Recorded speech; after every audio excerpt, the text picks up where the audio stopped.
ഇപ്പോൾ സംസ്ഥാനം തുടർച്ചയായിട്ട് രൂക്ഷമായിട്ടുള്ള ഒരു ധനപ്രതിസന്ധിയിലാണ്.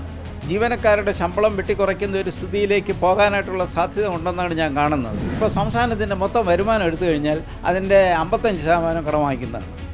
എന്ന് പറയുമ്പോൾ നമ്മളൊരു കടക്കണിയിലായില്ലേ. ശമ്പള പെൻഷൻ പരിഷ്കരണം അനൗൺസ് ചെയ്തു, അതുപോലുള്ള ഒരുപാട് അനൗൺസ്മെൻറ്റ് നടത്തി. ഇതിൻ്റെയൊക്കെ എത്ര ബാധ്യത ഉണ്ടെന്നുള്ളതിനെ പറ്റി ഒരു രൂപമില്ല.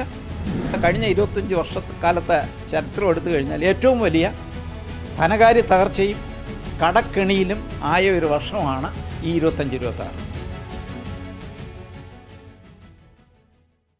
നമസ്കാരം.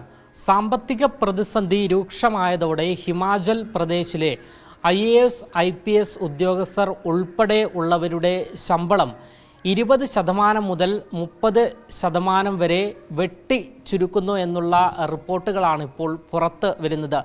സമാനമായ രീതിയിൽ കേരളത്തിലും സാമ്പത്തിക പ്രതിസന്ധി അതിരൂക്ഷമാണ്. ഈ ഒരു സാഹചര്യത്തിൽ കേരളത്തിലുള്ള ഉദ്യോഗസ്ഥരുടെയും ഇത്തരത്തിൽ ശമ്പളം ഗണ്യമായ രീതിയിൽ വെട്ടിക്കുറയ്ക്കാനുള്ള സാധ്യതയുണ്ടോ, അല്ലെങ്കിൽ അത്തരത്തിലൊരു ഗതികേടിലേക്ക് പോകുമോ എന്നുള്ള ചോദ്യമാണ് ഉയർന്നു വരുന്നത്. ഈ ഒരു വിഷയത്തിൽ ഇന്ന് മറുനാടനോട് പ്രതികരിക്കുകയാണ് സാമ്പത്തിക വിദഗ്ധനായ BA പ്രകാശ് സാർ. അതായത് ഇതൊരു പ്രധാനപ്പെട്ട ഒരു ചോദ്യമാണ്. ഇപ്പോൾ സംസ്ഥാനം തുടർച്ചയായിട്ട് രൂക്ഷമായിട്ടുള്ള ഒരു ധനപ്രതിസന്ധിയിലാണ്. അത് ഈ ഇലക്ഷൻ കഴിഞ്ഞ ഒരു സാഹചര്യത്തിലേക്ക് ഈ ജീവനക്കാരുടെ ശമ്പളം വെട്ടിക്കുറയ്ക്കുന്ന ഒരു സ്ഥിതിയിലേക്ക് പോകാനായിട്ടുള്ള സാധ്യത ഉണ്ടെന്നാണ് ഞാൻ കാണുന്നത്. എൻ്റെ ഒരു കാരണം, ഈ നമ്മുടെ സംസ്ഥാനത്തിൻ്റെ സംവിധാനത്തിൽ റവന്യൂ വരവും റവന്യൂ ചെലവും തമ്മിൽ ടാലി ചെയ്യണം, അല്ലെങ്കിൽ റവന്യൂ സർപ്ലസ് വേണമെന്നാണ് നമ്മുടെ ഈ ഫിസിക്കൽ റെസ്പോൺസിബിലിറ്റി ആക്റ്റും മറ്റ് സംവിധാനങ്ങളും പറയുന്നത്. പക്ഷേ ഇവിടെ ഇപ്പോൾ കഴിഞ്ഞ 25 വർഷമായിട്ട് തുടർച്ചയായിട്ട് നമ്മൾ റവന്യൂ കമ്മിയാണ് എന്ന് പറയുമ്പോൾ നമ്മുടെ നിത്യനിദാന ചെലവുകൾ നമ്മൾ നിറവേറ്റാൻ വേണ്ടി നമ്മൾ കടമെടുക്കുന്നു എന്നുള്ളതാണ്. ഇപ്പോൾ ഒരു ഉദാഹരണം എടുക്കൂ. നമ്മളിപ്പോൾ ഈ കഴിഞ്ഞ വർഷം നമുക്ക് എടുക്കാവുന്ന ഒരു കടം എന്ന് പറഞ്ഞാൽ ഏതാണ്ട് അതായത് നമുക്ക് എടുക്കാവുന്ന ഒരു കടമെന്ന് പറഞ്ഞു കഴിഞ്ഞാൽ ഏതാണ്ട് 48,000 കോടി രൂപയാണ് 2024-25. ഇതിൽ ഏതാണ്ട് 60-65% ചിലവാക്കുന്നത് എന്തിനാണ്? ഈ റവന്യൂ കമ്മി മാറ്റാൻ, അതായത് നിത്യനിദാന ചെലവുകൾ കുറവ് മാറ്റാനായിട്ട്. അപ്പോൾ നമ്മൾ നിത്യവും കടം എടുത്തുകൊണ്ടിരിക്കുന്നു. അതുപോലെ തന്നെ വെയ്സ് ആൻഡ് മീൻസ് അഡ്വാൻസ് എന്നൊക്കെ പറയണ 225 പ്രാവശ്യമൊക്കെയാണ് 2024-25 എടുത്തിരിക്കുന്നത് കടം. മൊത്തം നമ്മുടെ വരുമാനത്തിൻ്റെ, ഇപ്പോൾ സംസ്ഥാനത്തിൻ്റെ മൊത്തം വരുമാനം എടുത്തു കഴിഞ്ഞാൽ അതിൻ്റെ 55% കടം വാങ്ങിക്കുന്നതാണ്. എന്ന് പറയുമ്പോൾ നമ്മളൊരു കടക്കണിയിലായില്ലേ. മൊത്തം സംസ്ഥാനത്തിൻ്റെ ഒരു വർഷത്തെ വരുമാനത്തിൻ്റെ 55% നമ്മൾ കടം മേടിക്കുന്നതാണ്. അത് വേസ് ആൻഡ് മീൻസ് അഡ്വാൻസ് ഉണ്ട്, മറ്റു തരത്തിലുള്ളതുണ്ട്, കിട്ടാവുന്ന എല്ലാ കടങ്ങളും മേടിച്ചിരിക്കുന്നു. അപ്പോൾ ഇങ്ങനൊരു സ്ഥിതി എന്ന് പറയുമ്പോൾ നമ്മൾ എവിടെ നിൽക്കുന്നു? നമ്മളൊരു കടക്കണിയിലാണ്, വലിയൊരു തകർച്ചയിലാണ്. ഒരുപക്ഷെ ഈ കഴിഞ്ഞ ചില മാസങ്ങളിലൂടെ ഇലക്ഷൻ്റെ ബഹളവും മറ്റ് ഈ തരത്തിലുള്ള കോലാഹലങ്ങളും രാഷ്ട്രീയ കോലാഹലങ്ങളും കാരണം ഇതിൻ്റെ യഥാർത്ഥ സ്ഥിതി ചർച്ച ചെയ്യപ്പെട്ടിട്ടില്ല എന്നുള്ളതാണ്. അങ്ങനെ ഒരവസ്ഥയുണ്ട്. മാത്രമല്ല, ഈ 2025-26 സംസ്ഥാന ഗവൺമെൻറ് ഒരുപാട് പുതിയ പ്രഖ്യാപനങ്ങൾ നടത്തും. വലിയ സാമ്പത്തിക പ്രത്യാഘാതങ്ങളുള്ളപ്പോൾ ശമ്പള പെൻഷൻ പരിഷ്കരണം അനൗൺസ് ചെയ്തു, അതുപോലുള്ള ഒരുപാട് അനൗൺസ്മെൻറ്റ് നടത്തി. ഇതിൻ്റെയൊക്കെ എത്ര ബാധ്യത ഉണ്ടെന്നുള്ളതിനെ പറ്റി ഒരു രൂപമില്ല. നമ്മളിപ്പോൾ ഇതിൽ ഉള്ള ഏറ്റവും വലിയൊരു പ്രധാനപ്പെട്ട പ്രശ്നമെന്ന് പറഞ്ഞു കഴിഞ്ഞാൽ, അതായത് നമ്മളെ ഈ ധനസ്ഥിതി മെച്ചമാക്കാനുള്ള ഏറ്റവും ഒരു പ്രധാനപ്പെട്ട ഒരു കാര്യമെന്ന് പറഞ്ഞു കഴിഞ്ഞാൽ ശമ്പള പെൻഷൻ പരിഷ്കരണം 10 വർഷത്തിലൊരിക്കൽ നടത്തുക എന്നുള്ളതാണ്. ഇന്ത്യയിൽ 24 സംസ്ഥാനങ്ങളും 10 വർഷത്തിലൊരിക്കലാണ് നടത്തുന്നത്. കേരളം അത്ര 5 വർഷത്തിലൊരിക്കൽ നടത്തുന്നു. സാമാന്യ ബുദ്ധി ഉള്ളവർക്കോ പിന്നീട് സ്വബോധമുള്ളവർക്കോ ചെയ്യാൻ കഴിയുന്ന ഒരു കാര്യമല്ല. അതായത് ഒരു ബുദ്ധിയില്ലാത്തതും സ്ഥിരതയില്ലാത്തവർക്ക് മാത്രം ചെയ്യാൻ ഒരു കാര്യമാണ് ഈ 5 വർഷത്തിലുള്ള ശമ്പള പെൻഷൻ പരിഷ്കരണം. 5 വർഷത്തിലുള്ള ശമ്പള പെൻഷൻ പരിഷ്കരണം എന്ന് പറഞ്ഞു കഴിഞ്ഞാൽ അതിൻ്റെ ബാധ്യത മുഴുവൻ കടം മേടിച്ച് ചിലവാക്കുന്നു എന്നുള്ളതാണ്. നമ്മൾ കേരളത്തിൻ്റെ അടിസ്ഥാനമായിട്ട് നമ്മുടെ ഈ സംസ്ഥാനത്തിൻ്റെ ധനസ്ഥിതി ഡീസ്റ്റെബിലൈസ് ചെയ്യുന്ന അല്ലെങ്കിൽ തകർക്കുന്നതിൻ്റെ അടിസ്ഥാന കാരണം ഈ 5 വർഷത്തുള്ള ശമ്പള പെൻഷൻ പരിഷ്കരണം. കേന്ദ്ര സർക്കാരും 24 സംസ്ഥാനങ്ങൾക്കും പിന്നീട് 10 വർഷത്തിലുള്ള ശമ്പള പെൻഷൻ പരിഷ്കരണം നടപ്പിലാക്കാമെങ്കിൽ എന്താ കേരളത്തിന് അങ്ങനെ നടത്തിക്കൂടെ? എന്തുകൊണ്ട് നടത്തുന്നില്ല?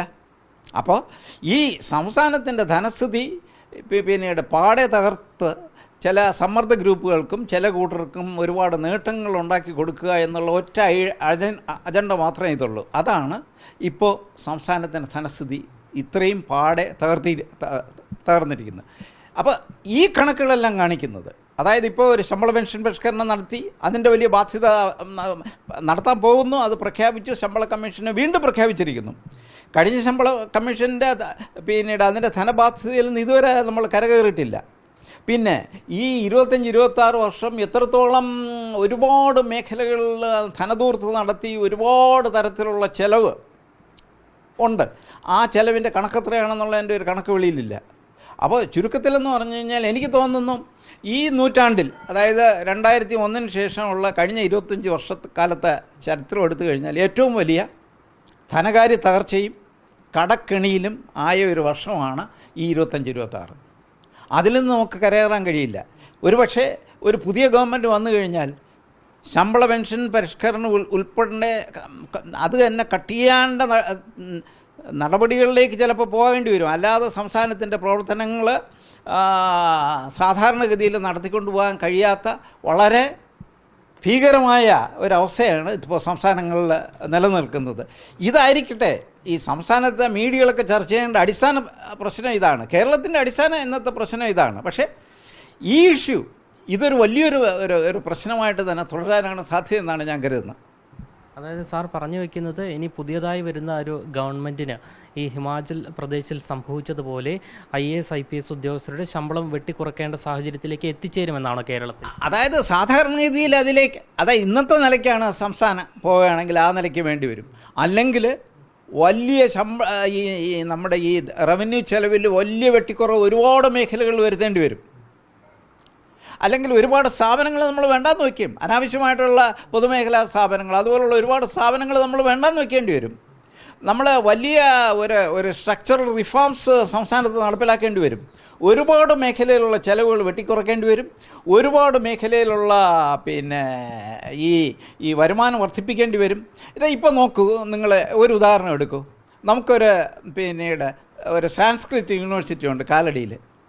അവിടെയുള്ള മൊത്തം സ്റ്റുഡൻസിൻ്റെ പകുതിയോളം വരും അധ്യാപകർ. ഒന്ന് ആലോചിച്ച് നോക്കി അവർ നടത്തിക്കൊണ്ടിരിക്കുന്ന ഒരു ഇപ്പോൾ വേറൊരു ഉദാഹരണം എടുക്കൂ. ഒരു മലയാള യൂണിവേഴ്സിറ്റി തുടങ്ങിയിരിക്കുകയാണ്. എവിടെ? ഇവിടെ എത്ര മലയാള വികസനത്തിന് വേണ്ടി എന്തുമാത്രം സ്ഥാപനങ്ങൾ, നമ്മൾ എത്ര അക്കാഡമിയുണ്ട്, എന്തുമാത്രം സ്ഥാപനങ്ങളുണ്ട്, എന്തുമാത്രം ഭാഷ എന്നൊക്കെ പറഞ്ഞുകൊണ്ട് എന്തുമാത്രമുണ്ട്. കേരളത്തിലെ പ്രധാനപ്പെട്ട എല്ലാ യൂണിവേഴ്സിറ്റികളിലും മലയാള ഗവേഷണത്തിനും പഠനത്തിനും പ്രത്യേക വകുപ്പുണ്ട്.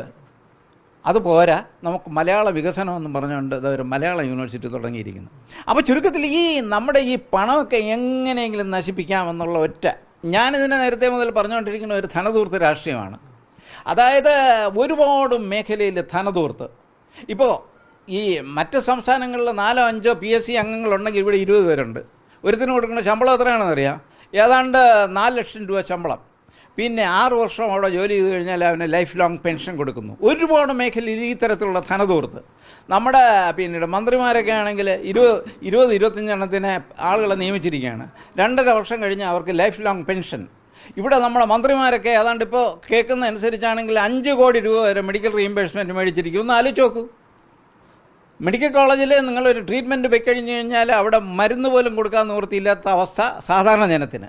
മന്ത്രിയായി കഴിഞ്ഞാൽ എത്രയെന്നറിയാം പിന്നീട് ചിലവാക്കുന്നത്? ഏതാണ്ട് 5 കോടി രൂപ. ഇപ്പോൾ ആ കോടിയുടെ കണക്കുകളൊക്കെ ഇനി പുറത്തു വന്നാലേ അറിയാവും. അത്രയും ഭീമമായിട്ടുള്ള ധനധൂർത്താണ് എല്ലാ മേഖലകളും നടത്തിക്കൊണ്ടിരിക്കുന്നത്. ഇങ്ങനെ ഒരു സംസ്ഥാനത്തിന് എങ്ങനെ മുന്നോട്ട് പോകാൻ പറ്റും? ഇത് തകരാതെ നിവൃത്തിയില്ല. അതായത് ഇതിൻ്റെ ഫലം അനുഭവിക്കാൻ പോകുന്ന ജീവനക്കാരും പിന്നെ അതുപോലെ തന്നെ സാധാരണ ജനങ്ങളും. അതായത് ഈ സംസ്ഥാനത്തിൻ്റെ ഭരണം, വികസനം, ക്ഷേമം, ആരോഗ്യ പ്രവർത്തനങ്ങൾ എല്ലാ മേഖലകളിലും ഒരുപാട് കട്ട് ഏർപ്പെടുത്തേണ്ടി വരും. ആ തരത്തിലുള്ളൊരു കട്ട് ഏർപ്പെടുത്തുമ്പോൾ സാധാരണ രീതിയിൽ ജീവനക്കാരുടെ ശമ്പളത്തിലും കുറവ് വരുത്തേണ്ടി വരും. അല്ലെങ്കിൽ ജീവനക്കാർക്ക് എലിജിബിളായിട്ടുള്ള ഒരു DA പോലും കൊടുക്കാൻ പറ്റാത്ത ഒരു അവസ്ഥയിലേക്ക് കേരളം നീങ്ങുമെന്നുള്ളതിനകത്ത് എനിക്കതൊരു സംശയമില്ല. എന്തായാലും കേരളം വളരെ ഗുരുതരമായ സാമ്പത്തിക പ്രതിസന്ധിയിലൂടെയാണ് കടന്നു പോയിക്കൊണ്ടിരിക്കുന്നത്. അതുകൊണ്ട് തന്നെ പുതിയ സർക്കാർ നിലവിൽ വരുന്ന സാഹചര്യത്തിൽ ഇത്തരത്തിലുള്ള വെട്ടിക്കുറയ്ക്കലുകൾ ഉണ്ടായേക്കാം എന്നുള്ള നിരീക്ഷണമാണ് വിദഗ്ധർ നടത്തുന്നത്. ക്യാമറമാൻ അഖിൽ അശോകിനൊപ്പം അമൽ രുദ്ര, മറുനാടൻ മലയാളി, തിരുവനന്തപുരം.